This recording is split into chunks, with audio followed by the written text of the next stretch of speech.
আসসালামু আলাইকুম। ওয়ালাইকুম আসসালাম।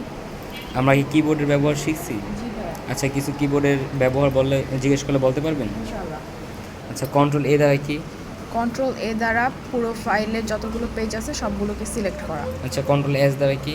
কন্ট্রোল এস দ্বারা পুরো ফাইলটাকে সেভ করা। আচ্ছা, কন্ট্রোল পি দ্বারা কি? কন্ট্রোল পি দ্বারা প্রিন্ট করা। আচ্ছা, ধন্যবাদ। আসসালামু আলাইকুম। ওয়ালাইকুম আসসালাম।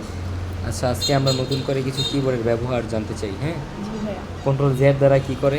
কন্ট্রোল জেড দ্বারা কোনো কিছু যদি ভুলবশত হারা যায় সেটাকে আবার রিপ্লেস করা যায়। কন্ট্রোল এক্স দ্বারা কি করে? কন্ট্রোল এক্স দ্বারা কাট। কন্ট্রোল এক্স দ্বারা কাট। তাহলে কন্ট্রোল বি দ্বারা কি করে? কন্ট্রোল ভি দ্বারা পেস্ট। আচ্ছা, কন্ট্রোল সি দ্বারা কি করে? কন্ট্রোল সি দ্বারা কপি। আচ্ছা, কন্ট্রোল বি দ্বারা কি করে? কন্ট্রোল বি দ্বারা বোল্ড। এই জিনিসগুলো আপনার কোথা থেকে শিখছেন? Sanarpar IT centre. এখানের ট্রেনাররা কেমন আপনার কাছে মনে হয়? জি আলহামদুলিল্লাহ ভালো, অনেক আচ্ছা। ভালোভাবে বুঝায়।